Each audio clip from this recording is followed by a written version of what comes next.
টেলিভিশনটা কিনে কোনো লাভ হলো না মশাই, বললেন লালমোহনবাবু। দেখার মতো কিচ্ছু থাকে না। রামায়ণ মহাভারত দুটোই দেখার চেষ্টা করেছি, 5 মিনিটের বেশি স্ট্যান্ডই করানো যায় না। আপনি যে খেলাধুলোয় ইন্টারেস্টেড নন, তাহলে দেখতেন মাঝে মাঝে বেশ ভালো প্রোগ্রাম আসে। টেনিস, ক্রিকেট, ফুটবল কোনোটাই বাদ নেই। যেমন দেশের খেলা তেমনি বিদেশের খেলা। তবে ওরা আমার একটা গল্প থেকে টিভি সিরিয়াল করতে চাচ্ছে। বাহ, এ তো ভালো খবর। ভালো মানে প্রখর রুদ্র করবে এমন কোনো একটা আছে বাংলাদেশে? অথচ ওদেশে দেখুন সুপারম্যানের জন্য পর্যন্ত লোক পেয়ে গেল। মনে হয় একেবারে বইয়ের পাতা থেকে উঠে এসেছে। আমাদের পাড়ায় কোনো বড় পুজো নেই, তবে একটু দূরেই আছে। সেখান থেকে মাঝে মাঝে লাউডস্পিকারের হিন্দি গান ভেসে আসছে। লালমোহনবাবু তার সঙ্গে গলা মেলাতে চেষ্টা করছেন, কিন্তু পারছেন না। গানটা ভদ্রলোকের একেবারেই আসে না। যদিও বললেন ওর দাদামশাই নাকি খান 30-এ ওস্তাদি গান রেকর্ড করেছিলেন। চা এক প্রস্তর হয়ে গেছে, আরেকবার হবে কিনা ভাবছি। এমন সময় বাইরে গাড়ি থামার শব্দ পেলাম, আর তারপরেই ডোরবেল।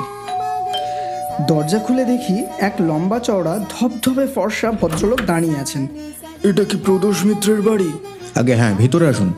ফেলুদা সোফা থেকে উঠে দাঁড়িয়েছে। ভদ্রলোক ঘরে ঢুকলেন। ধুতি, পাঞ্জাবি আর কাঁধে সাদা চাদর, পায়ে সাদা পামশু। আভিজাত্য ফুটে বেরোচ্ছে সমস্ত শরীর থেকে। বসুন। ভদ্রলোক একটা সোফায় বসে লালমোহনবাবুর দিকে জিজ্ঞাসু দৃষ্টি দিলেন। ইনি আমার বন্ধু লালমোহন গাঙ্গুলি, বলল ফেলুদা। লালমোহনবাবু একটা নমস্কার করলেন, কিন্তু ভদ্রলোক যেন সেটা দেখেও দেখলেন না। পায়ের উপরে পা তুলে গিলে করা ধুতির কোঁচাটাকে সযত্নে কোলের উপর রেখে বললেন, আপনার কথা আমাকে বললেন পাইকপাড়া সাধন চক্রবর্তী। হ্যাঁ, ওর একটা তদন্তের সঙ্গে আমি যুক্ত ছিলাম। বলল ফেলুদা। ভদ্রলোক আপনার সুখ্যাতি করলেন বটে, তবে ডিটেলস কিছু দেননি। তা আপনি কদিন ধরে করছেন এই কাজ? এই বছর 10 হলো। সিস্টেমটা দেশি না বিলেতি? যে কেসে যেমনটা দরকার হয় আর কি। আইসি। তা আপনার সমস্যাটা যদি বলেন। সেটাকে সমস্যা বলা চলে কি না জানি না, সেটা আপনিই বিচার করবেন। ভদ্রলোক পকেট থেকে একটা খাম বার করলেন, তারপর তার থেকে সযত্নে একটা ছবি বার করে ফেলুদাকে দিলেন। আমি ফেলুদার কাঁধের উপর দিয়ে দেখলাম ফিকে হয়ে যাওয়া পুরনো একটা ফটোগ্রাফ। তাতে রয়েছে পাশাপাশি দাঁড়িয়ে পরস্পরের কাঁধে হাত দিয়ে দুজন প্যান্ট শার্ট পরা ছেলে। তাদের বয়স 16-17 বেশি না। এর মধ্যে কাউকে চিনছেন কি? ভদ্রলোক প্রশ্ন করলেন। বাঁদিকের জন তো আপনি? হ্যাঁ, ওই একজনকেই আমিও চিনতে পারছি। অন্যটি আপনার বন্ধু অবশ্যই। দেখে তো তাই মনে হয়, তবে ওর পরিচয় ধরতে পারিনি। ছবিটা আমি সম্প্রতি পেয়েছি, একটা দেরাজের কাগজপত্রের তলায় ছিল। আপনাকে আমি একটিমাত্র কাজ দিতে এসেছি, ভেবে দেখুন সেটা নেবেন কিনা। কি কাজ? আমার সঙ্গে এই ছেলেটি কে সেটা আমার জানা চাই।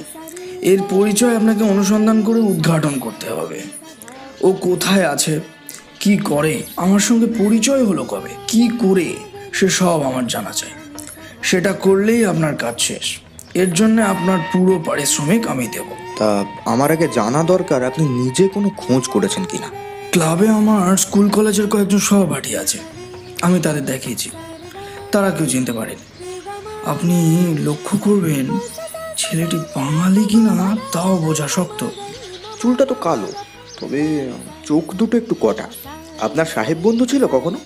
আমি ইংল্যান্ডে 4 বছর স্কুলে আর 1 বছর কলেজে পড়ি। বাবা ওখানে ডাক্তারি করতে গিয়েছিলেন। তারপর অবশ্যই আমরা সবাই দেশে ফিরে আসি। ফিরে আসার আগে ইংল্যান্ডের কোনো কথা আমার মনে নেই, কারণ ওখানে থাকতে বাইসাইকেল থেকে পড়ে গিয়ে আমার স্কাল ফ্র্যাকচার হয়ে যায়। তার ফলে 5-7 বছরের স্মৃতি আমার মন থেকে লোপ পেয়ে গেছে। কোন স্কুল আর কলেজে পড়েছিলেন সেটা মনে নেই? বাবা বলেছিলেন, সেও অনেক বছর আগে। কলেজ বোধহয় কেমব্রিজ, স্কুলের নাম মনে নেই। স্মৃতি ফিরিয়ে আনার জন্য কোন ওষুধ খাচ্ছেন না? অ্যালোপ্যাথিক খেয়েছি, তাতে কোনো কাজ হয়নি। এখন একটা কবিরাজি ওষুধ খাচ্ছি। ইংল্যান্ড থেকে ফিরে কি হয়? সেন্ট জেভিয়ার্সে ভর্তি হই। বাবাই সব ব্যবস্থা করে দেন, কারণ তখনও আমি সম্পূর্ণ সুস্থ হইনি। সেটা কোন বছর? 52 ইন্টারমিডিয়েটে ভর্তি হই। ফেলুদা ছবিটা হাতে নিয়ে মিনিট খানেক ভাবলো, তারপর প্রশ্ন করলো, আপনার কি মনে হয় যে এই ছেলের সঙ্গে আপনার কোনো বিশেষ ঘটনা জড়িয়ে আছে? সেরকম মনে হয়েছে। এক এক সময় আবছা আবছা স্মৃতি ফিরে আসে, আর তখন যেন একে দেখতে পাই।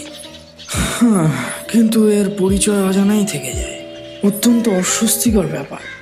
যার সঙ্গে এত বন্ধুত্ব ছিল, সে কে, সে এখন কোথায় আছে, কি করে, আমাকে মনে রেখেছে কিনা, এসব জানার প্রবল কৌতূহল হয়।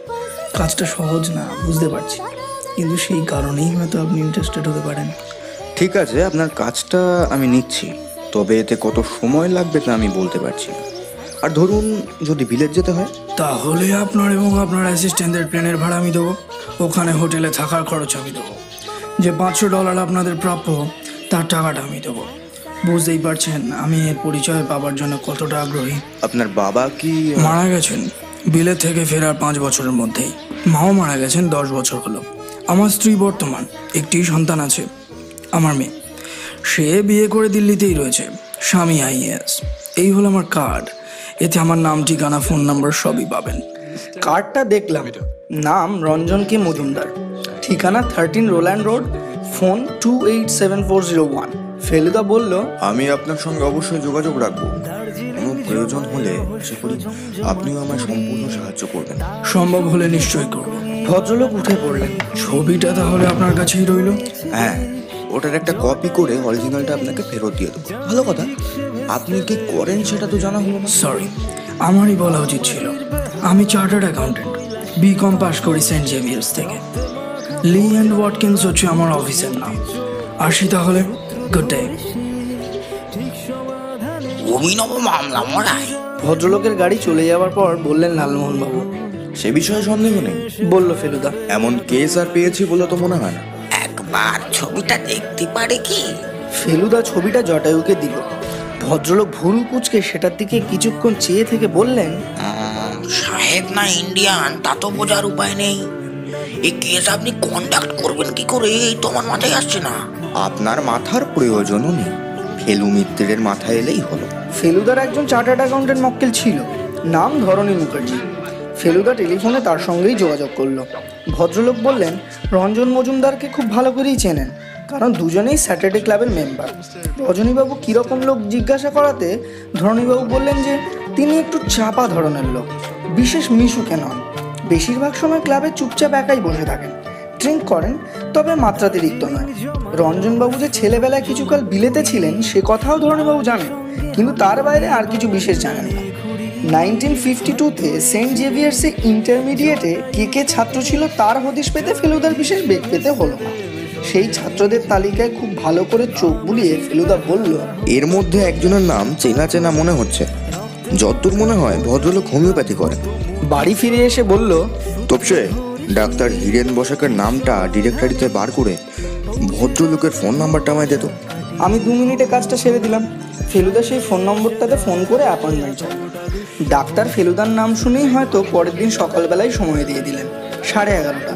কেস কেমন যাচ্ছে খবর নিতে পরদিন সকালবেলায় লালমোহনবাবু এসেছিলেন। আমরা তার গাড়িতেই চেম্বারে গেলাম।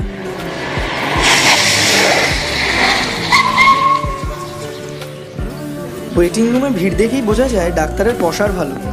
ডাক্তারের সহকারী বলে ফেলুদাকে একেবারে আসল ঘরে নিয়ে গিয়ে ঢোকালো। পিছন পিছন অবশ্য আমরা দুজনে ঢুকলাম। তার বসাক ফেলুদাকে দেখে হাসি মুখে চেয়ার ছেড়ে উঠে দাঁড়ালেন।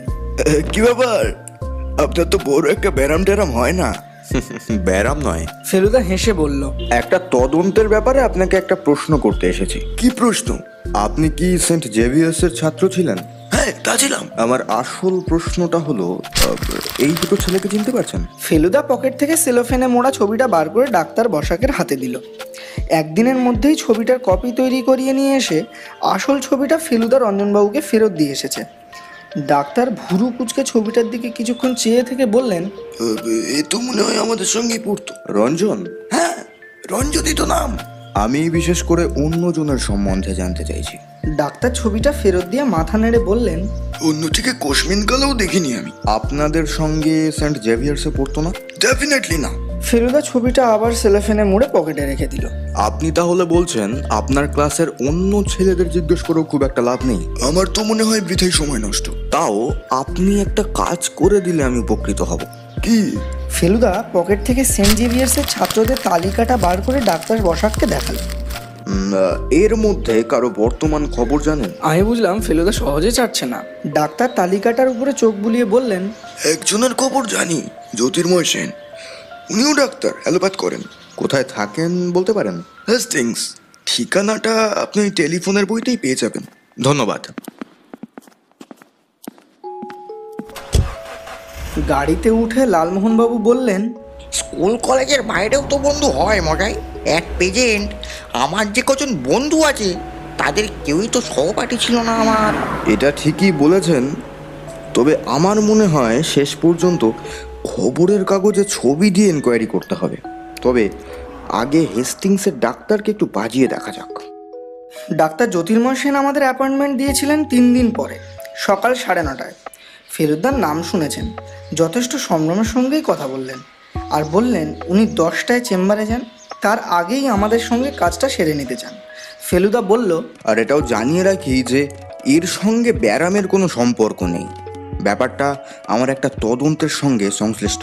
লালমোহনবাবু অ্যাপয়েন্টমেন্টের কথাটা জেনে নিয়েছিলেন। তার গাড়িতেই আমরা শুক্রবার সকালে ঠিক 9:30টায় হেস্টিংসে জ্যোতির্ময় সেনের বাড়ি পৌঁছে গেলাম। এনার পসার যে ভালো সেটা বাড়ি দেখেই বোঝা যায়। বেয়ারা এসে সেলাম ঠুকে আমাদেরকে বসবার ঘরে নিয়ে গিয়ে বসিয়ে বলল, ডাক্তারবাবু 5 মিনিটের মধ্যেই আসবেন। লালমোহনবাবু গলা নামিয়ে ফেলুদাকে প্রশ্ন করলেন, আপনি কার বিষয়ে জানতে চাইবেন মশাই? রঞ্জন মজুমদার না ছবির ওই ছেলেটি? ফেলুদা বলল, রঞ্জন মজুমদার লোকটাকে একটু ভালো করে জানা দরকার। এখনো পর্যন্ত খুবই সামান্যই জানি। তার বন্ধুর বিষয়ে এই ডাক্তার কিছু বলতে পারবে বলে তো মনে হয় না। ফেলুদার কথা শেষ হবার সঙ্গে সঙ্গেই জ্যোতির্ময়বাবু এসে গেলেন। আপনি তো প্রদোষ মিত্র, অবশ্যই ফেলুদা নামে বেশি প্রসিদ্ধ। ইনি তো তোপসে, বুঝতেই পারছি। আর ইনি নিশ্চয়ই জটায়ু। আপনার তদন্তের সব কাহিনী আমার বাড়ির ছেলে থেকে বুড়ো সবাই পড়ে, তাই আপনাকে একরকম আত্মীয় বলেই মনে হয়। বলুন, কি প্রয়োজন আপনার? এই ছবির দুজনের একজনকেও চেনেন? এ তো দেখছি রঞ্জন মজুমদার, পরিষ্কার মনে পড়ছে চেহারা। এই দ্বিতীয় ছেলেটাকে চিনলাম না। কলেজে আপনাদের ক্লাসে ছিল না? ওহো, তাহলে মনে থাকতো। তাহলে এই রঞ্জন মজুমদার সম্পর্কে দু একটা প্রশ্ন করব। কলেজে রঞ্জন আমার ইন্টিমেট বন্ধু ছিল। আমরা দুজনে এক বেঞ্চে বসতাম, একসঙ্গে সিনেমা দেখতাম। ও আমার হয়ে প্রক্সি দিত, আমি ওর হয়ে দিতাম। অবশ্যই এখন আর কোনো যোগাযোগ নেই। কিরকম ছেলে ছিলেন তিনি, মানে অর্থাৎ মানুষ হিসেবে কিরকম? জ্যোতির্ময় সেন ভুরু কুচকে একটু ভাবলেন, তারপর বললেন, হ্যাঁ, একটু খ্যাপাটে গোছের ছিল, কিন্তু সেটা মাইন্ড করতাম না। খ্যাপাটে বলছেন কেন? কারণ ওই বয়সে অত স্ট্রং ন্যাশনালিস্ট ফিলিং আমি কারোর মধ্যে দেখিনি। এটা মনে হয় ওর ঠাকুরদার কাছ থেকে পাওয়া। রঘুনাথ মজুমদার ইয়ং বয়সে টেররিস্ট দলে ছিলেন, বোমা টোমা তৈরি করতেন। রঞ্জনের বাবার মধ্যেও বোধহয় এই জিনিসটা ছিল। বিলেতে ডাক্তারি করতেন, কোন এক ডাক্তারের সঙ্গে বনেনি বলে আবার দেশে ফিরে আসেন। বিলেতে থাকার সময় রঞ্জনবাবু তো ওখানকার স্কুলেই পড়তেন। তা পড়তো হয়তো, কিন্তু সে সম্বন্ধে ও নিজে কিছুই বলেনি। ওর তো ওখানে একটা বিশ্রী অ্যাক্সিডেন্ট হয়, সে বিষয়ে জানেন বোধ হয়। হ্যাঁ, উনি নিজেই বলেছিলেন। তার ফলে 5-7 বছরের ঘটনা একদম ভুলে যায়। অর্থাৎ বিলেতের সব ঘটনাই ওর মন থেকে লোপ পায়। তাহলে ওখানে কার সঙ্গে পরিচয় হয়েছিল না হয়েছিল সেটাও জানবার কোনো উপায় নেই? না, যদি না ঘটনাচক্রের স্মৃতি আবার ফিরে আসে। তবে এটা বলে রাখি, রঞ্জন খুব সাধারণ ছেলে ছিল না। অশোকে ওর কি ক্ষতি করেছিল জানি না, বা ইংল্যান্ডের ছাত্র অবস্থা ওর কিরকম ভাবে কেটেছিল তাও বলতে পারবো না। কিন্তু ওর মধ্যে যে একটা ব্যক্তিত্ব ছিল সেটা ওই বয়সেও বোঝা যেত। পরদিন সকালে টেলিফোনে অ্যাপয়েন্টমেন্ট করে আমি আর ফেলুদা রঞ্জন মজুমদারের বাড়ি গেলাম। তা কত দূরে গেলেন? ভদ্রলোক জিজ্ঞাসা করলেন। এই ছেলেটি যে কলকাতায় আপনার সহপাঠী ছিল না সেটা জানতে পেরেছি। এবার একটা স্টেপ নেব ভাবছি, যেটা আপনার সঙ্গে একটু আলোচনা করতে চাই এবং আপনার অনুমতিও চাই। কি স্টেপ? এই ছবি থেকে অচেনা ছেলেটার একটা ছবি খবরের কাগজে ছাপতে চাই, একটা বিজ্ঞাপনে। ওই কলকাতার দিল্লির কাগজে দিলেই হবে। ভদ্রলোক একটু ভেবে বললেন, আমার নাম উল্লেখ থাকবে না তো? মোটেই না। আমি শুধু জানতে চাই এ ছেলের পরিচয় কেউ জানে কিনা। যদি জানে তাহলে আমার সঙ্গে যেন যোগাযোগ করে। নাম ঠিকানা আমারই থাকবে। ঠিক আছে, আপনার ইনভেস্টিগেশনের জন্য যা যা করার দরকার সে তো আপনাকে করতেই হবে। আমার কোনো আপত্তি নেই। 5 দিন পরে রবিবারে কলকাতা আর দিল্লির স্টেটসম্যানে বিজ্ঞাপনটা বেরোলো। প্রথম দিন কোনো ফলাফল নেই, কেউ যোগাযোগ করলো না। বোঝাই যাচ্ছে কলকাতার কেউ নয়, তাহলে এর মধ্যে টেলিফোন এসে যেত। বুধবার সকালে ফেলুদার একটা ফোন এলো গ্র্যান্ড হোটেল থেকে। জন ডেক্সটার বলে একজন ট্যুরিস্ট, তিনি একটা অস্ট্রেলিয়ান দলের সঙ্গে ভারতবর্ষের ভ্রমণে বেরিয়েছেন। দিল্লিতে এসে আচমকা কাগজে ছবিটা দেখেই স্থির করিয়েছিলেন কলকাতায় এসে ফেলুদার সঙ্গে যোগাযোগ করবেন। বললেন আজই বিকেলে কাঠমান্ডু চলে যাচ্ছেন, দুপুর 1টা নাগাদ আমাদের বাড়িতে আসতে পারেন। ফেলুদা অবশ্যই হ্যাঁ বলল। সে বেশ উত্তেজিত, বিজ্ঞাপনের যে কোনো ফল হবে সেটাও আশা করিনি। 1টার কাছাকাছি একটা ট্যাক্সি এসে আমাদের বাড়ির সামনে দাঁড়ালো। ফেলুদার দরজা খুলল। ট্যাক্সি থেকে নেমে 1 বছর 50-এর সাহেব ফেলুদার দিকে এগিয়ে এলো। Mister Mitter, yes please come in.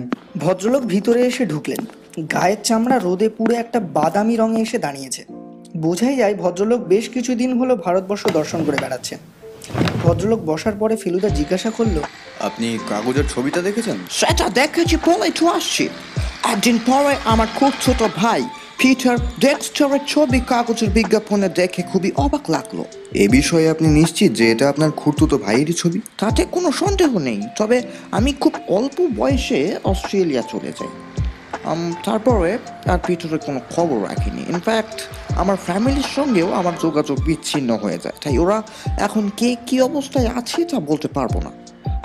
এটুকু মনে আছে যে পিটারের বাবা আমার কাকা মাইকেল ডেক্সটার ইন্ডিয়ান আর্মিতে ছিলেন। আমার মনে হয় ইন্ডিপেন্ডেন্সের পর উনি আবার দেশে ফিরে যান। পিটারই কি ওর একমাত্র ছেলে ছিল? ও নো, সব শুধু মোট 7 জন সন্তান ছিল মাইকেল ডেক্সটারের। পিটার ডেক্সটার ছিল ষষ্ঠ। বড় ছেলে জর্জও ইন্ডিয়ান আর্মিতেই ছিল। মাইকেল ডেক্সটার বিলেতে কোথায় থাকতেন? কাউন্টিটা মনে আছে, নরফোক, বাট শহরের নামটা মনে নেই। এতেও অনেক কাজ হলো। জন ডেক্সটার উঠে পড়লেন। তাকে হোটেলে গিয়ে লাঞ্চ খেতে হবে। তার দলের লোক সব অপেক্ষা করছে। ফেলুদা ভদ্রলোককে আবার ধন্যবাদ জানিয়ে ট্যাক্সিতে তুলে দিল। পরদিন আবার অ্যাপয়েন্টমেন্ট করে আমরা রঞ্জন মজুমদারের বাড়ি গিয়ে হাজির হলাম। বিজ্ঞাপনের কোনো ফল পেলেন? ভদ্রলোক জিজ্ঞাসা করলেন। সেইটা জানতেই আপনার কাছে আসা। ছেলেটি ব্রিটিশ, নাম পিটার ডেক্সটার। কি করে জানলেন? ফেলুদা জন ডেক্সটারের ঘটনাটা বলল। রঞ্জনবাবু কেমন অন্যমনস্ক হয়ে গেলেন। তারপর বিড়বিড় করে দুবার বললেন, পিটার ডেক্সটার, পিটার ডেক্সটার। কিছু মনে পড়েছে কি? আচ্ছা আচ্ছা, একটা দুর্ঘটনা না, এই স্মৃতির উপর নির্ভর করা চলে না। আপনি যে সময়ের কথা ভুলে গেছেন সে সময়ের ঘটনা কি মাঝে মাঝে আপনার মনে পড়ে যায়? যা মনে পড়ে যায় সেটা সত্যি কিনা কি করে বিচার করব? এমন তো কেউ নেই যাকে জিজ্ঞাসা করে যাচাই করতে পারি। বাবা মা দুজনেই মারা গেছেন। আমার বিলেতের ঘটনা ওরাই জানতেন। একটা জিনিস বোধহয় বুঝতে পারছেন যে কলকাতায় বসে এই পিটার ডেক্সটার সম্পর্কে আর কিছু জানা যাবে না। হ্যাঁ হ্যাঁ, তা তো বুঝতেই পারছি। ভদ্রলোক আবার অন্যমনস্ক হয়ে গেলেন। নাকি ব্যাপারটা এখানেই ইতি দেবেন? ভদ্রলোক হঠাৎ করে যেন সজাগ হয়ে উঠলেন। মোটেই না। সে কোথায় আছে, কি করছে, আমাকে মনে আছে কি না, সব আমি জানতে চাই। আপনি কবে যেতে পারবেন? হঠাৎ এই প্রশ্নে যেন ফেলুদা একটু হকচকিয়ে গেল। বলল, কোথায়? লন্ডন। আবার কোথায়? লন্ডন তো আপনাকে যেতেই হবে। হ্যাঁ, সেটা বুঝতে পারছি। কবে যাবেন? আমার তো অন্য কোনো কাজ নেই, এই একটাই মাত্র কেস। আপনাদের পাসপোর্ট হয়ে গেছে? হ্যাঁ, আমরা কয়েক বছর আগে হংকং যাই, তখন করিয়ে নিয়েছিলাম। তাহলে আর কি, বেরিয়ে পড়ুন, আমি টিকিটের ব্যবস্থা করছি। আমাদের সঙ্গে এক বন্ধু যাবেন, নিজের খরচে অবশ্য। ঠিক আছে, তার নাম আমার সেক্রেটারি পশুপতিকে দিয়ে যাবেন।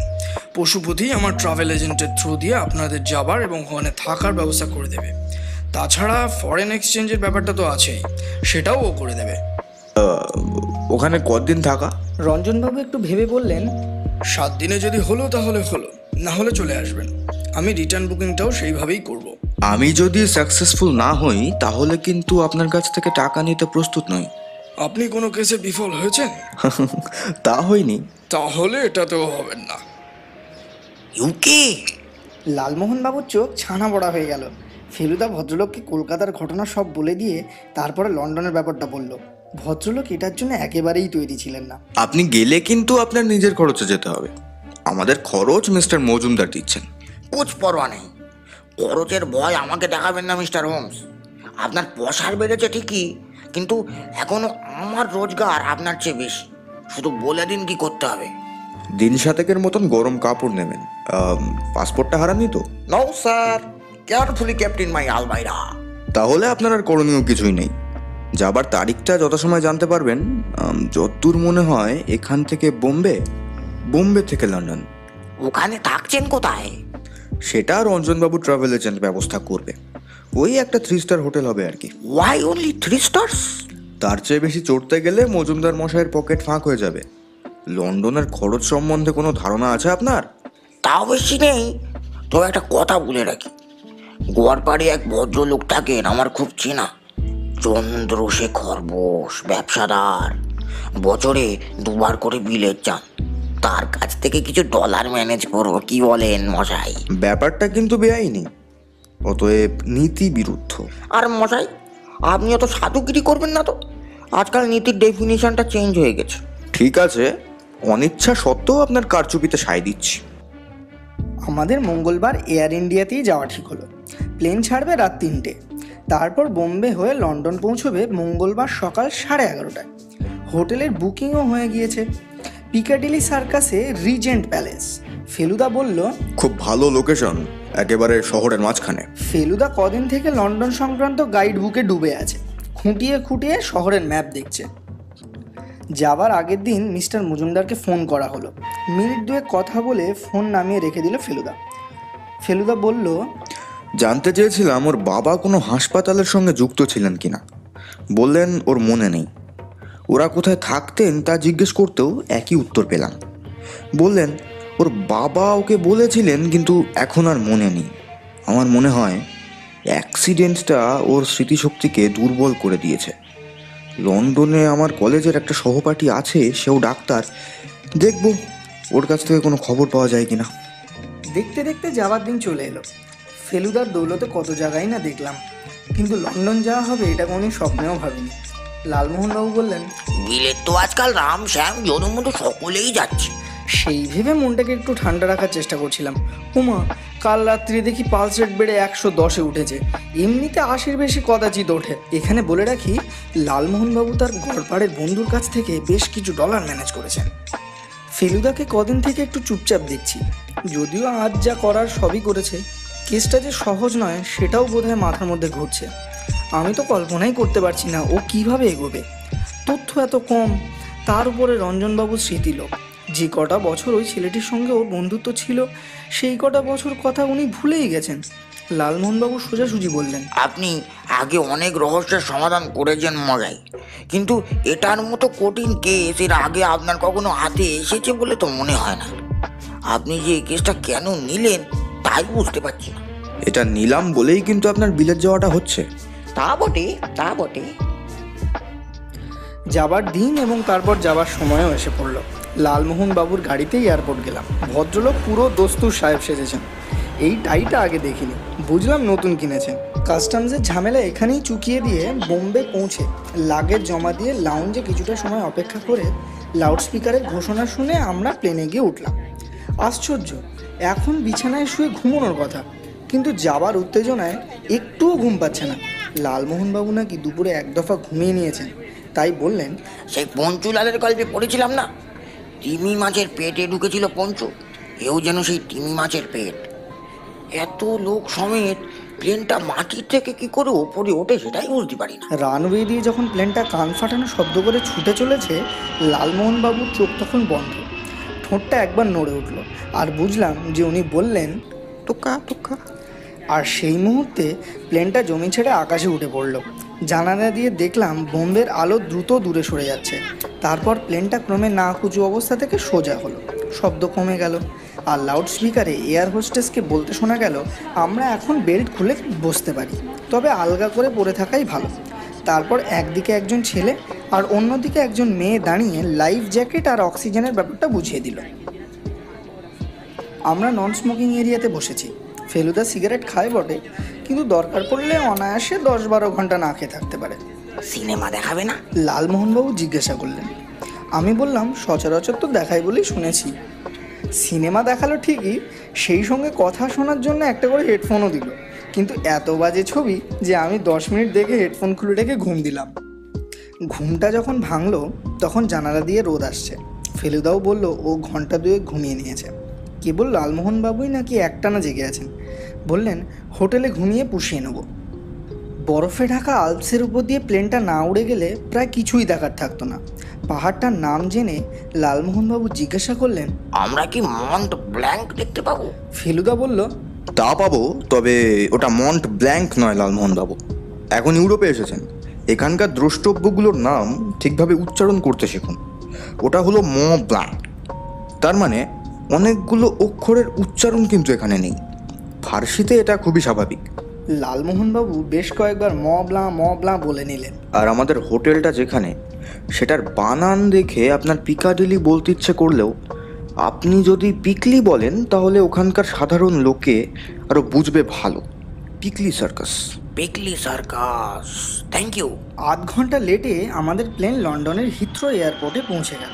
ফেলুদা বলল, এখান থেকে সেন্ট্রাল লন্ডন 3 রকমভাবে যাওয়া যায়। 1 হলো বাস, 2 হলো ট্যাক্সি, আর 3 হলো টিউব।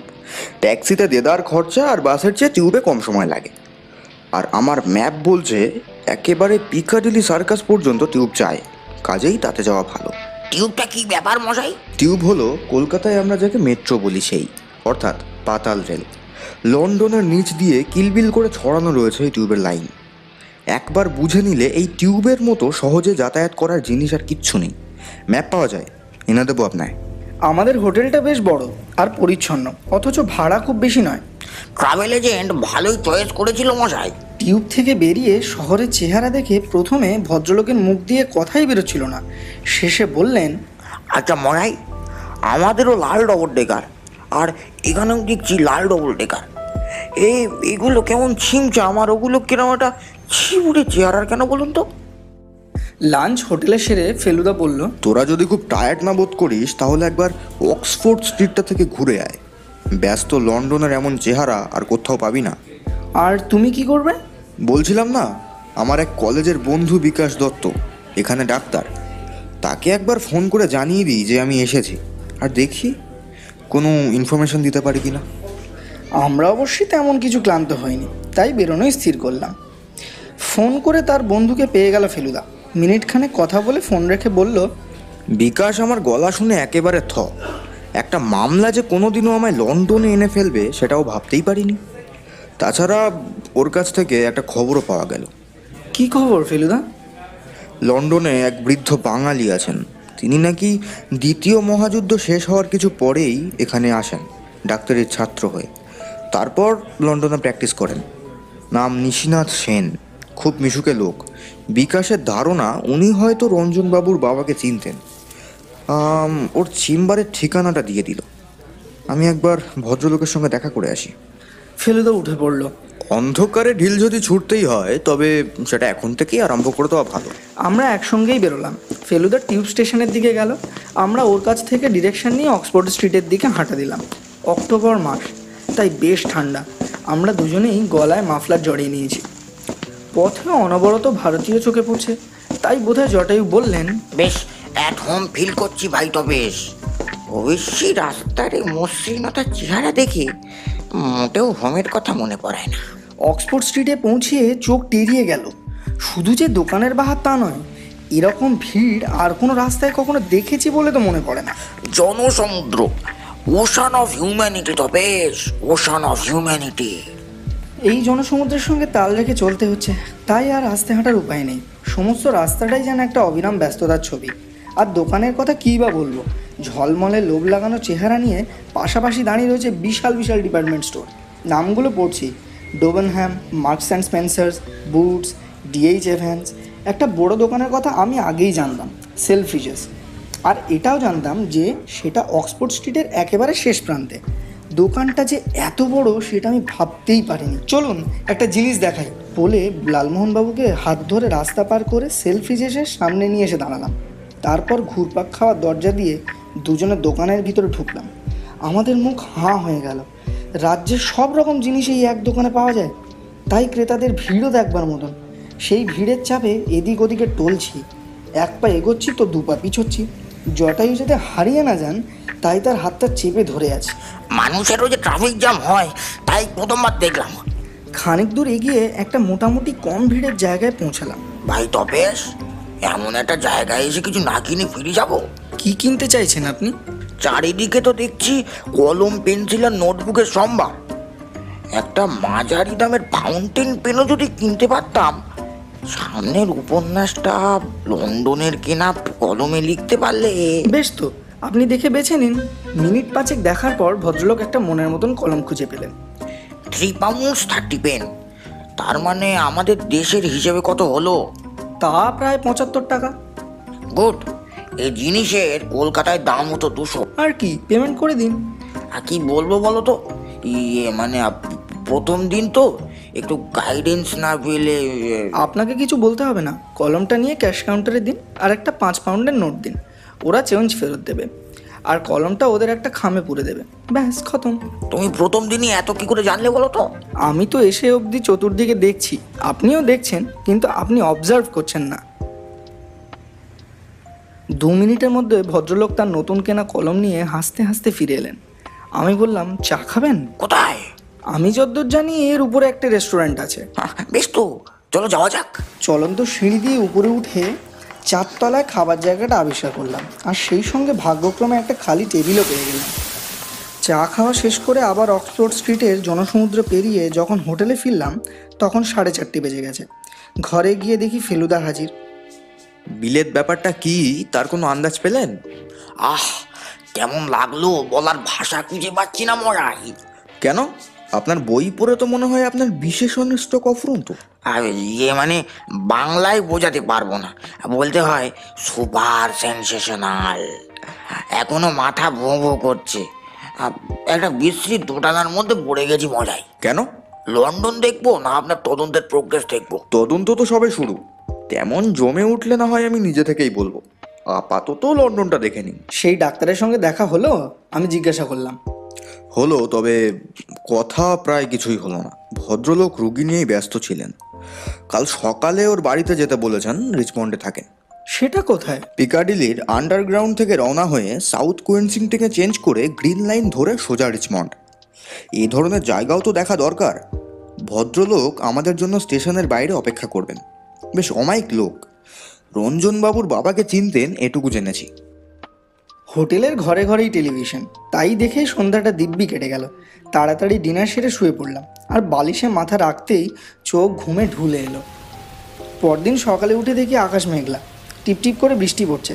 আমার একটা ওয়াটারপ্রুফ জ্যাকেট ছিল, সেটা গায়ে চাপিয়ে নিলাম। ফেলুদা আর লালমোহনবাবু দুজনেই ম্যাকিনটোশ চাপিয়েছে।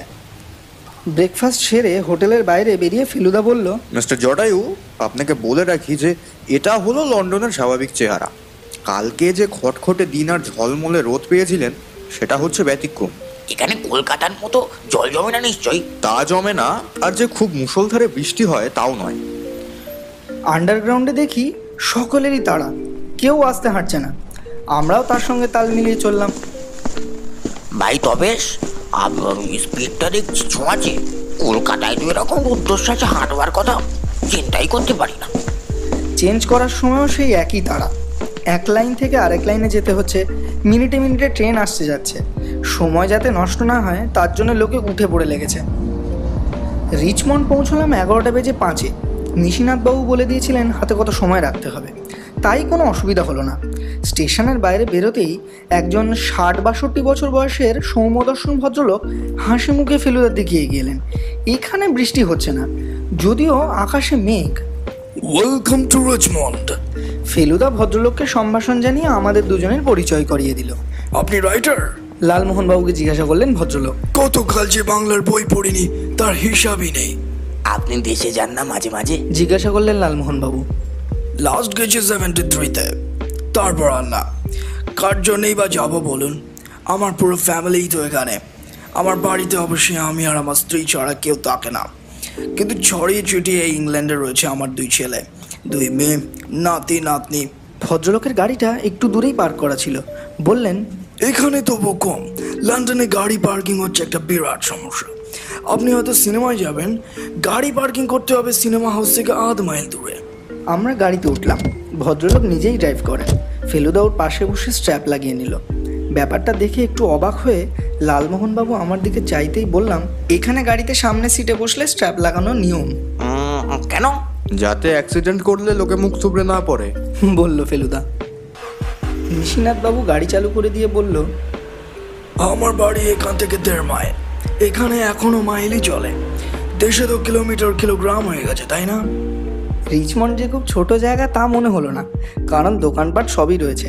অক্সফোর্ড স্ট্রিটে যেসব দোকানের নাম দেখেছিলাম তার কিছু কিছু এখানেও দেখলাম। নিশিনাথ সেনের বাড়ি একটা সুন্দর নিরিবিলি জায়গায়, চারিদিকে গাছপালা, গাছের পাতায় শরৎকালের হলদে আর বাদামি রং। দোতলা বাড়িটাও সুন্দর, সামনের বাগানে ফুল, একেবারে পোস্টকার্ডের ছবি। আমরা একতলায় বসবার ঘরে বসলাম। আজ বেশ ঠান্ডা আর স্যাঁতস্যাঁতে, তাই ফায়ার প্লেসে আগুন জ্বলছে। আমরা বসার প্রায় সঙ্গে সঙ্গেই একজন বয়স্ক মেম সাহেব এসে ঢুকলেন, মুখে হাসি। আমার স্ত্রী এমিলি, বললেন নিশিনাথ বাবু। আমরা নিজেরাই নিজেদের পরিচয় দিয়ে দিলাম। আপনাদের জন্য একটু কফি করি? ফেলুদা সম্মতি জানিয়ে ধন্যবাদ দিয়ে দিল। এবার নিশিনাথ বাবুও ফেলুদার সামনে একটা কাউচে বসে বললেন, কি জানতে চান বলুন? আপনি কাল বলছিলেন রঞ্জন মজুমদারের বাবাকে চিনতেন। আমি রঞ্জন মজুমদার সম্বন্ধে কিছু তথ্য সংগ্রহ করতে এসেছি। রঞ্জনের বাপ রজনী আর আমি প্রায় একই সঙ্গে 48-এ বিলেতে আসি। ও আমার চেয়ে 16-17 বছরের বড় ছিল। আলাপটা হয় পরে। ততদিনে আমি এডিনবরার ডাক্তারি পাশ করে লন্ডনে প্র্যাকটিস শুরু করেছি। আর রজনী মজুমদার সেন্ট মেরিজ হাসপাতালের সঙ্গে অ্যাটাচ রয়েছেন। একটা থিয়েটারে আমাদের পাশাপাশি সিট পড়েছিল। কি নাটক তাও মনে আছে, মেজর বারবারা। ইন্টারমিশনে পরস্পরের সঙ্গে পরিচয় হয়। ওর সঙ্গেও স্ত্রীও ছিলেন। ও থাকতো গোলার্ড স্ক্রিনে, আর আমি, তখন আমার বিয়ে হয়নি, হ্যামস্টেডে। আর ওর ছেলে? ছেলেও এখানে এসে কিছুদিনের মধ্যে স্কুলে ভর্তি হয়। কি স্কুল মনে আছে? আছে বই কি, ওয়ারেন্ডেল, এপিংয়ে। তারপরে ওখান থেকে কেমব্রিজে যায়। কোন কলেজ? যদ্দূর মনে পড়ে ট্রিনিটি। সেই সময়ই আমার সঙ্গে রজনী মজুমদারের আলাপ। কিরকম লোক ছিলেন এই রজনী মজুমদার? নিশিনাথ বাবু একটু ভেবে বললেন, পিকিউলিয়ার। কেন পিকিউলিয়ার কেন বলছেন? আমার মনে হয় ওদের পুরো ফ্যামিলিটাই একটু অদ্ভুত ধরনের ছিল। রজনী মজুমদারের বাবা রঘুনাথ মজুমদার ইয়াং বয়সে টেররিস্ট ছিলেন, বোমা টোমা তৈরি করেছেন। পরে উনি নামকরা হার্ট স্পেশালিস্ট হন। তখন আর সাহেবদের উপরে কোনো বিদ্বেষ নেই। এমনকি তিনি নিজেই জোর করে রজনীকে বিলেতে পাঠান। তার শখ তার নাতি সাহেব স্কুলে পড়বে আর ছেলে লন্ডনে প্র্যাকটিস করবে। এরকম রূপান্তর বড় একটা দেখা যায় না। আর রজনী যেভাবে দেশে ফিরে গেল সেও অদ্ভুত। ওর একটা ধারণা ছিল যে ইংরেজরা এখনও ভারতীয়দের ঘৃণার চোখে দেখে। আমি ওকে অনেক বোঝাতে চেষ্টা করেছি যে ব্যাপারটা সত্যি নয়। এই বিদেশের 2-একটা আইসোলেটেড ঘটনা হয়তো ঘটে থাকতে পারে, কিন্তু এখানে বহু ভারতীয়রা ইংরেজদের সাথে একসঙ্গে কাজ করছে। দুই জাতের মধ্যে কোনো ক্ল্যাশ নেই। হ্যাঁ, কিন্তু রজনী মজুমদার আমার কথা মানতে রাজি হয়নি। একটা সামান্য ব্যাপারে ওরই এক ব্রিটিশ পেশেন্টের এক কথায় ও হঠাৎ স্থির করে দেশে ফিরে যাবে। ততদিনে তো ওর ছেলের অ্যাক্সিডেন্ট হয়ে গেছে। তা তো গেছেই। সেই ছেলে এখন কি করছে? তার তো 50-এর উপরে বয়স হওয়া উচিত। হ্যাঁ, উনি চার্টার্ড অ্যাকাউন্টেন্ট। তার মানে এখানকার পড়াশুনো ওর কোনো কাজেই লাগেনি। কলকাতায় ফিরে গিয়ে নতুন করে পড়াশুনো করতে হয়। তাই তো মনে হয়। তা আপনি রঞ্জনের বন্ধু বান্ধব সম্পর্কে কিছু জানতেন কি?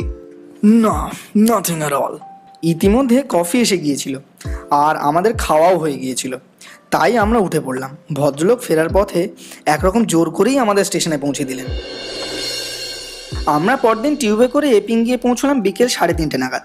স্টেশন থেকে হেঁটে ওয়ারেন্ডেল স্কুল পৌঁছতে লাগলো 20 মিনিট। বিশাল খেলার মাঠের পিছনে দাঁড়িয়ে আছে স্কুল বিল্ডিং, অন্তত 200 বছর পুরনো তো হবেই। ফেলুদার উদ্দেশ্য হলো রঞ্জন মজুমদার ওখানে ছাত্র ছিল কিনা এবং পিটার ডেক্সটার ওর সঙ্গে পড়তো কিনা সেইটা জানা। স্কুলের সদর দরজায় পোর্টার দাঁড়িয়ে আছে। সে জিজ্ঞাসা করলো আমরা কার সঙ্গে দেখা করতে চাই। ফেলুদা বলল সে 40 দশকের শেষ দিকের একজন ছাত্র সম্বন্ধে কিছু তথ্য জানতে চায়। পোর্টার আমাদের একটা লাইব্রেরি জাতীয় হলে ঢুকিয়ে দিয়ে বলল, Mr Manning there will help you. Manning ভদ্রলোকটি একটা ডেস্কে বসে পুরু কাঁচের চশমা পরে একটা খাতায় কি জানি লিখছিলেন। ফেলুদা তার কাছাকাছি দাঁড়িয়ে একটা মুখে গলা খাঁকড়ানি দিল। ভদ্রলোক লেখা থামিয়ে চোখ তুলে বললেন, ইয়েস। ফেলুদা ব্যাপারটা বুঝিয়ে দিল। Which year did you say? 1948। Mr Manning তার জায়গা ছেড়ে উঠে পিছন দিকে গিয়ে একটা বইয়ের তাক থেকে বেশ বড় এবং মোটা একটা খাতা বার করে আনলেন। তারপর সেটাকে এনে ফেললেন তার ডেস্কে। আমরা চুপ করে দাঁড়িয়ে আছি। ভদ্রলোক খাতার পাতা উল্টিয়ে একটা বিশেষ পাতায় এসে চশমার উপর দিয়ে ফেলুদার দিকে তাকিয়ে বললেন, What name did you say? I haven't told you yet. The name is Mojumdar and the first name is Ranjan. নামের তালিকার উপর দিয়ে আঙুল চালাতে চালাতে বিড়বিড় করতে লাগলেন মিস্টার ম্যানিং। Majumdar, Majumdar, Majumdar. হঠাৎ আঙুলটা একটা জায়গায় এসে থেমে গেল। Yes, or Majumdar. ওর সঙ্গে কি পিটার ডেক্সটার বলে কেউ পড়তো? Dexter. No. He's not in the same class. I see. ফেলুদার ভুরু কুঁচকে গেছে। বলল, যদি অনুগ্রহ করে 49টাও একটু দেখে দাও, হয়তো পিটার ডেক্সটার পরের বছর এসেছে। দুঃখের বিষয় 49-এর পাতাতেও পিটার ডেক্সটারের নাম পাওয়া গেল না। অর্থাৎ এখানে আর আমাদের থাকার কোনো মানেই হয় না। Thank you very, very much. You have been most helpful. ট্রেনে আস্তে আস্তে ফেলুদা বলল, কেমব্রিজে গিয়ে খোঁজ করলেই ডেক্সটার নাম পাওয়া যাবে, কিন্তু আমার মনে হচ্ছিল যে এখানেও কাগজে একটা বিজ্ঞাপন দিলে মন্দ হতো না। কি বিজ্ঞাপন মশাই? টাইমসের পার্সোনাল কলমে দেব। নরফোকের পিটার ডেক্সটার সম্বন্ধে কারো কোনো ইনফরমেশন জানা থাকলে সে যেন অমুক হোটেলের অমুক ঘরের অমুক ব্যক্তির সঙ্গে গিয়ে যোগাযোগ করে। এতে কোনো ফল হতে পারে বলে আপনি আশা করছেন? কিসে ফল হয় আর কিসে না হয় সেটা তো সময়ের আগে বলা যায় না। কেমব্রিজের তালিকায় নাম পাওয়া গেলেও শুধু নামটাই তো পাওয়া যাবে, লোকটার সম্বন্ধে তো কিছু জানা যাবে না। দিয়েই দেখি না একটা বিজ্ঞাপন। কিন্তু সে তো বেরোতে 3-4 দিন লেগে যাবে। 2 দিনের বেশি তো সময় লাগার কথা নয়।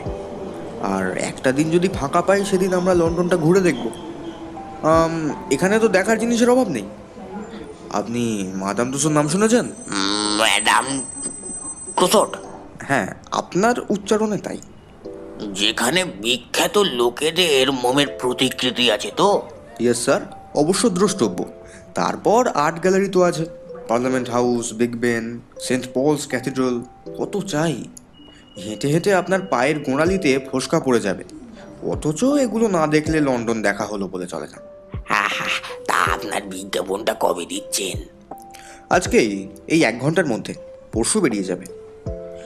তাহলে কালকের দিনটা আমরা শহর দেখছি। হ্যাঁ। মাদাম দুশো দেখে তাক লেগে গেল ঠিকই। প্রত্যেকটা ঘরের দরজার সামনে পোর্টার দাঁড়িয়ে আছে।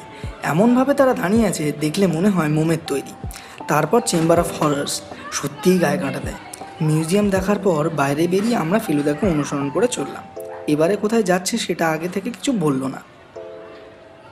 এখানকার অনেক রাস্তার নাম বড় বড় পাথরের ফলকে লেখা থাকে।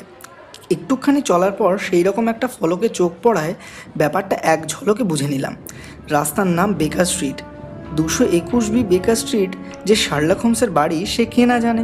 ওই নম্বরে যদিও সত্যিই কোনো বাড়ি নেই এখানে, কিন্তু কাছাকাছি নম্বর তো আছে।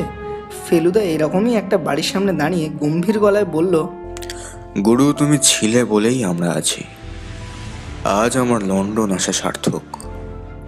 বিশ্বের গল্প সাহিত্যে যত চরিত্র সৃষ্টি হয়েছে তার মধ্যে খ্যাতিতে যে শার্লক হোমস নাম্বার 1 সেটা ফেলুদা অনেকবারই বলেছে।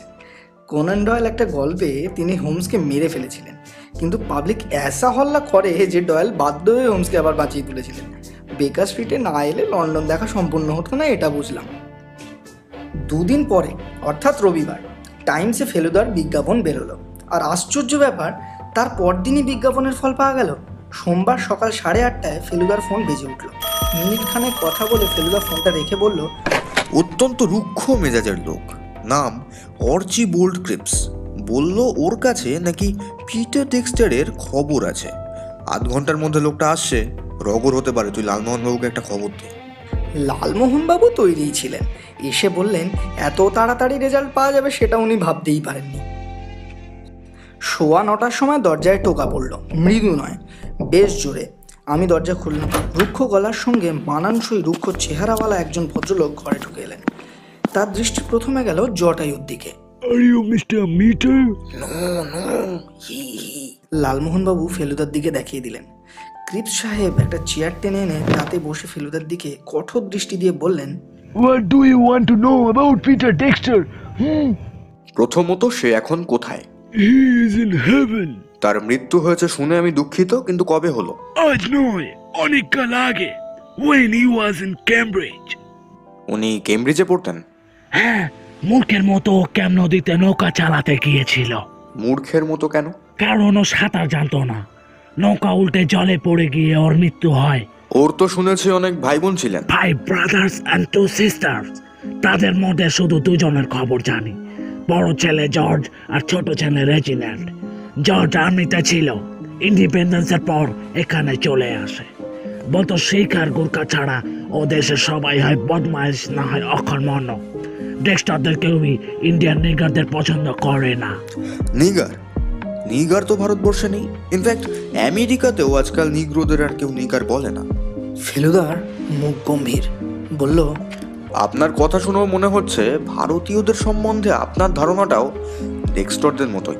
তা তো বটেই, 100 বার। তাহলে আপনার কাছ থেকে আমার আর কোনো ইনফরমেশন দরকার নেই। যেটুকু দিয়েছেন তার জন্য ধন্যবাদ। এই গরম কথাগুলো শুনে ক্রিপ্স সাহেব যেন একটু নরম হলেন, বললেন, I am sorry if I offended you. রেজিনাল্ডের কথাটা বলেই আমি উঠছি। রেজিনাল্ড তাদের ছোট ভাই। ও ইন্ডিয়াতে একটা চা বাগানে আছে, কিন্তু বেশি দিন সেখানে থাকবে না। ফেলুদা চেয়েই রয়েছে ভদ্রলোকের দিকে, মুখে কিছু বলছে না। বলে চললেন Cripps, Because he has cancer. ও গিয়েছিল শুধুমাত্র পয়সা রোজগারের জন্য। ভারতবর্ষের উপরে ওর কোনো মমতা নেই। ফেলুদা উঠে দাঁড়ালো। থ্যাংক ইউ মিস্টার ক্রিপস, আমার আর কিচ্ছু জানার প্রয়োজন নেই। ক্রিপ্সও কেমন যেন বোকা বোকা ভাব করে উঠে দাঁড়ালেন। তারপরে হঠাৎ ঘর থেকে শটান বেরিয়ে গেলেন। কি জঘন্য লোক মশাই। দরজা বন্ধ হওয়ার সঙ্গে সঙ্গে বললেন লালমোহন বাবু, তবে আপনি লন্ডনে বসে একজন সাহেবকে যেভাবে তাবরানি দিলেন তার কোনো জবাব নেই। যাই হোক, এর কাছ থেকে অন্তত একটা জরুরি তথ্য পাওয়া গেল। পিটার ডেক্সটার কেমব্রিজে ছিলেন এবং নৌকা ডুবি হয়ে মারা যান। তো এখন কি করা? সময় হু হু করে বেরিয়ে যাচ্ছে। পরশু আমাদের ফেরার দিন, ভুলবেন না। আজ দুপুরে তাড়াতাড়ি লাঞ্চ করে কেমব্রিজে যাত্রা। আমরা 1:30টার মধ্যে বেরিয়ে পড়লাম। পিকাডিলি সার্কাস থেকে প্রথমে লিভারপুল স্ট্রিটে গিয়ে সেখানকার রেল স্টেশন থেকে সাধারণ ট্রেন ধরে যেতে হয় কেমব্রিজে। পৌঁছতে লাগে 1 ঘন্টা। এখানে ট্রেন খুব দ্রুত চলে আর চড়েও আরাম, কারণ কামরাগুলো অত্যন্ত পরিষ্কার পরিচ্ছন্ন। সুন্দর শহর কেমব্রিজ, তার মধ্যে ইউনিভার্সিটি দাঁড়িয়ে আছে তার প্রাচীন ঐতিহ্য নিয়ে। পাশাপাশি অনেকগুলো কলেজ আছে। ফেলুদা বলল 800টা। তবে নিশীথবাবু বলে দিয়েছিলেন রঞ্জন মজুমদার ট্রিনিটি কলেজে পড়তেন, তাই আমরা সেখানেই খোঁজ করলাম।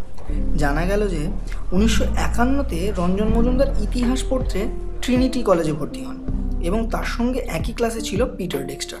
এই পিটার ডেক্সটার তো নৌকো ডুবি হয়ে মারা যান। জিজ্ঞেস করলো ফেলুদা। যে ভদ্রলোক আমাদের সাহায্য করছিলেন নাম মিস্টার টেলার। তিনি বললেন যে তিনি মাত্র 7 বছর হলো জয়েন করেছেন, কাজেই পুরনো ঘটনা কিছুই জানেন না। তবে এখানে একজন খুব পুরনো গার্ডেনার আছে, 40 বছর হচ্ছে এখানে কাজ করছেন তিনি। নাম মিস্টার হকিন্স, তার কাছে একবার জিজ্ঞেস করতে পারেন। ফেলুদা বাগানেই হকিন্সকে পাকড়াও করলো। গায়ের চামড়া এখনও বেশ টানটান, তবে চুল সাদা, তাও দিব্যি কাজ করে চলেছেন। তুমি এখানে অনেক দিনই আছো, তাই না? ফেলুদা মোলায়েম সুরে প্রশ্ন করলো। ইয়েস, বলল হকিন্স। কারণ আমার রিটায়ারমেন্টের সময় এসে গেছে। আমার বয়স 63 হলো, কিন্তু এখনো পরিশ্রম করতে পারি। এই তো আমার বাড়ি চ্যাটারউড স্ট্রিটে, এই এখান থেকে 2 মাইল মতো। রোজ হেঁটে আসি, হেঁটে ফিরি। ছাত্রদের সঙ্গে তোমার সম্পর্ক কেমন? খুব ভালো। They all love me. আমার সঙ্গে এসে গল্প করে, ঠাট্টা তামাশা করে, আমাকে সিগারেট দেয়, বিয়ার দেয়। I get along very well with them.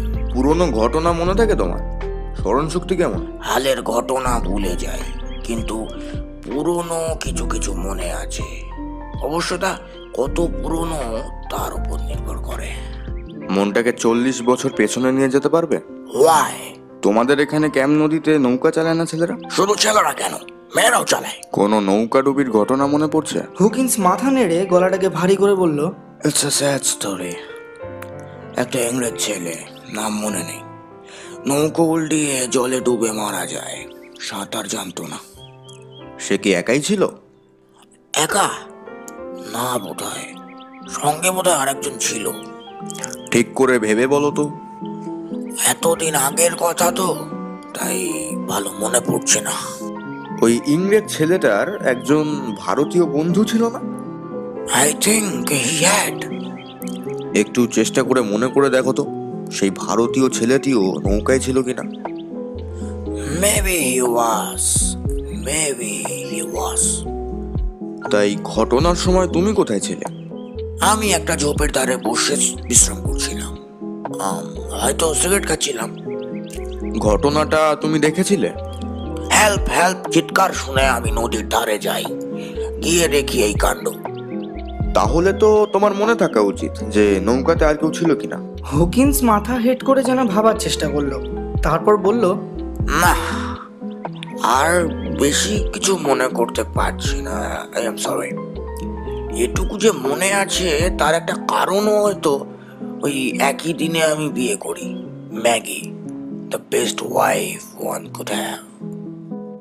টাইমসের বিজ্ঞাপনের ফল যে মিস্টার ক্রিপসের আশাতেই শেষ হয়ে গেল তা নয়। কেমব্রিজ যাওয়ার পরদিনই ফেলুদা টেলিফোন পেল এক ভারতীয় ভদ্রলোকের কাছ থেকে। নাম সত্যনাথন। মাদ্রাজি তাতে সন্দেহ নেই। ভদ্রলোক বললেন পিটার ডেক্সটার সম্বন্ধে কিছু তথ্য তিনি দিতে পারেন। পিটার ডেক্সটার সম্পর্কে আমি কিছু তথ্য দিতে পারি। আমি 11টা নাগাদ আপনাদের হোটেলে পৌঁছাবো। ভালো কথা তো, চলে আসুন। সত্যনাথন কথা মতনই এলেন। বেশ গাঢ় কালো রং, মাথার চুল একেবারে সাদা।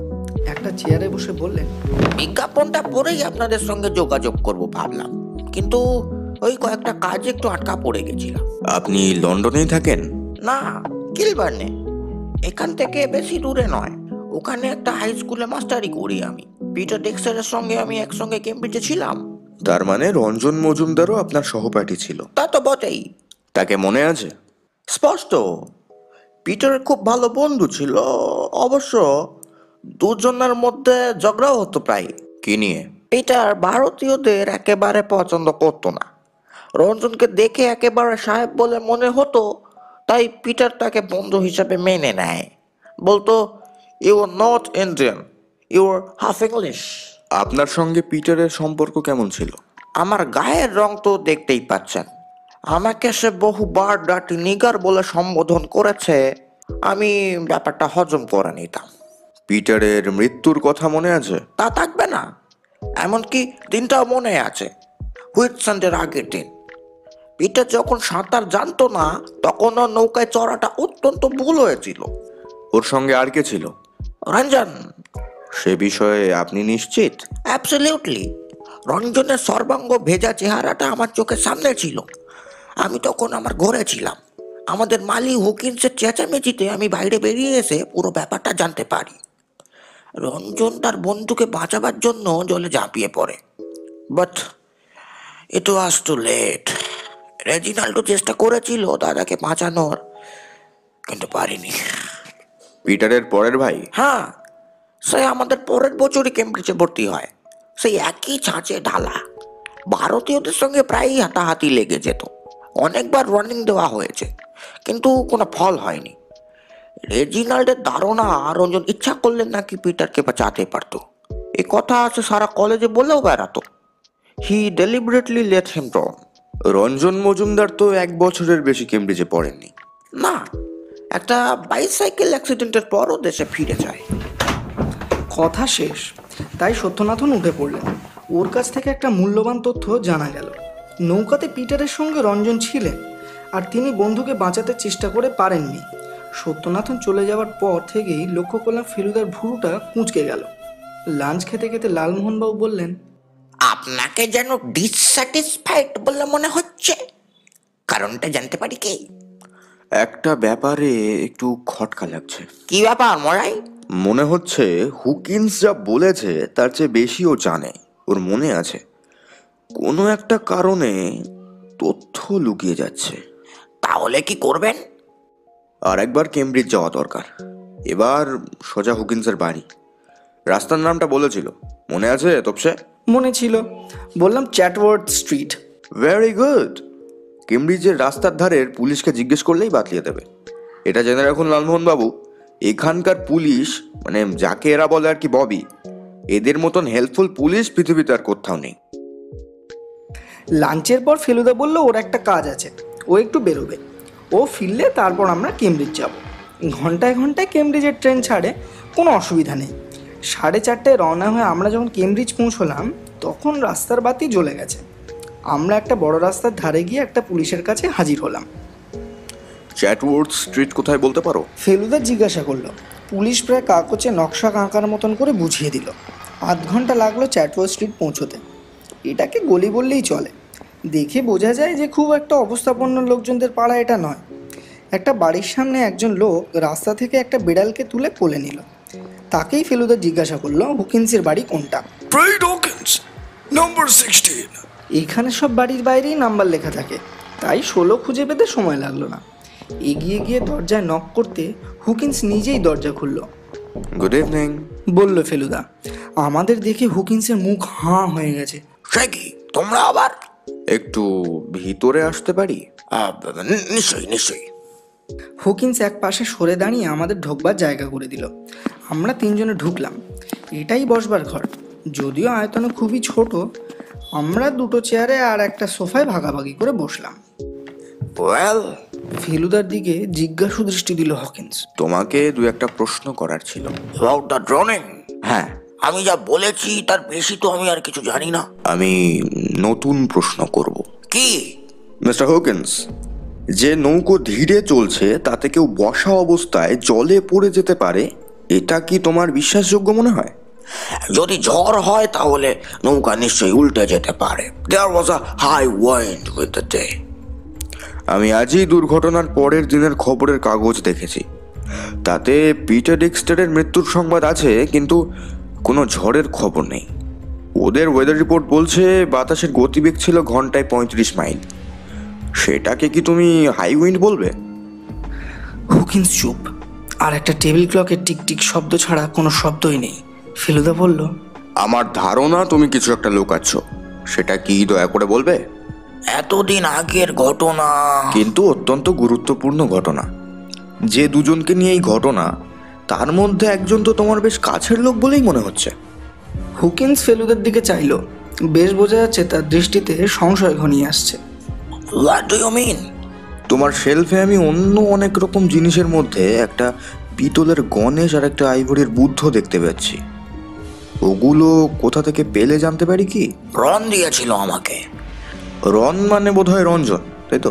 ইয়েস, ওকে আমি রনও বলতাম, জনও বলতাম। জি, এবার একটা কথা বলো তো, পিটারের হেল্প চিৎকারের আগে তুমি ওদের কোনো কথা শোনোনি? ইন্ডিয়ান গডদের সামনে মিথ্যে কথা বলা কিন্তু মহাপাপ। কি কথা বলছিল বুঝিনি। I only heard their voices.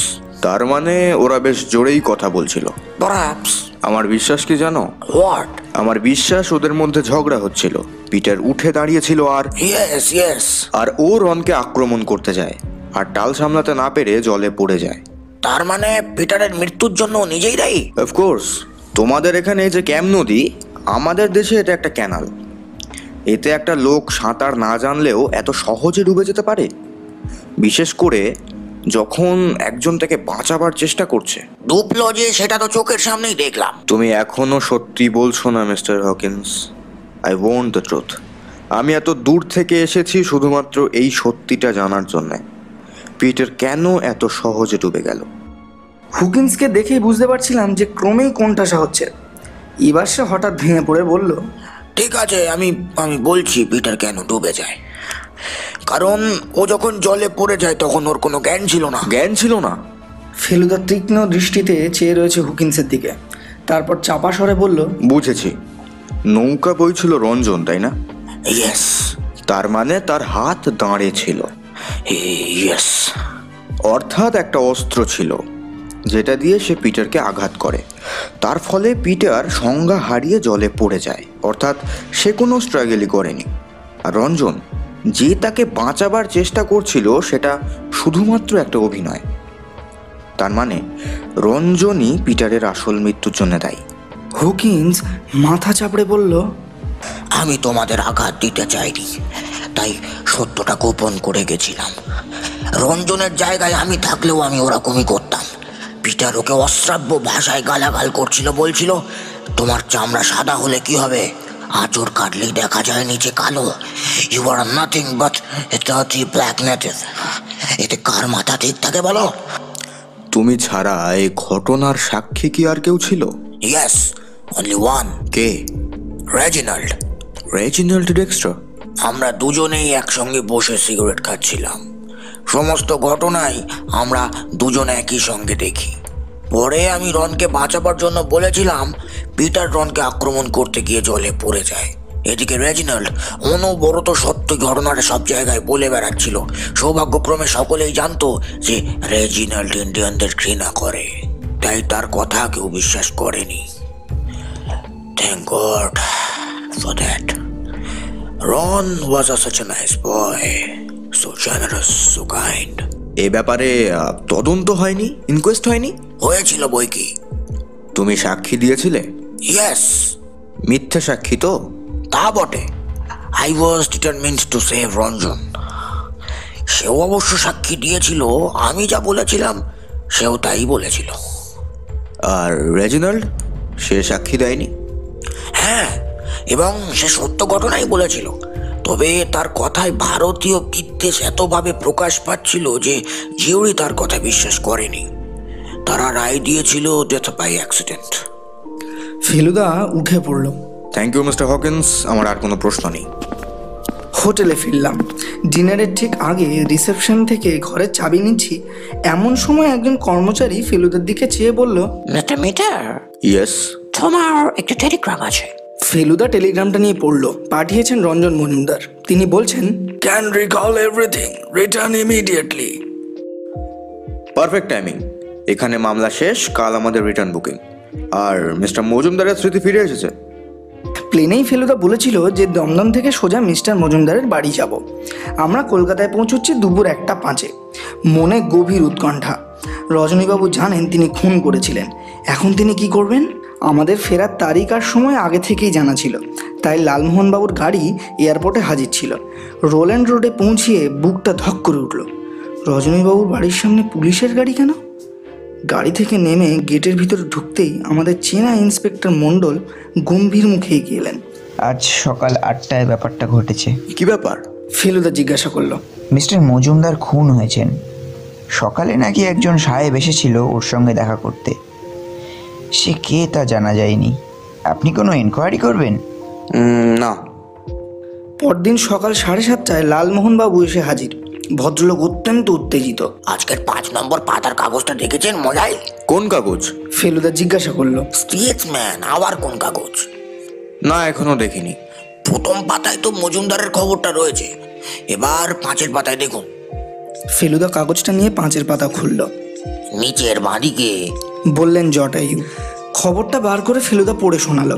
তার বাংলা করলে এই দাঁড়ায়, সদর স্ট্রিটে একটি হোটেলে গতকাল রাত্রে গুলির আওয়াজ পেয়ে অনুসন্ধান করে দেখা যায় 7 নম্বর ঘরে একটি সাহেব মৃত অবস্থায় মেঝেতে পড়ে আছেন, তার হাতে রিভলভার। হোটেলের খাতা থেকে জানা যায় সাহেবের নাম রেজিনাল্ড ডেক্সটার। ইনি এসেছিলেন দার্জিলিংয়ের নিকটবর্তী খায়রাবাড়ি চা বাগান থেকে।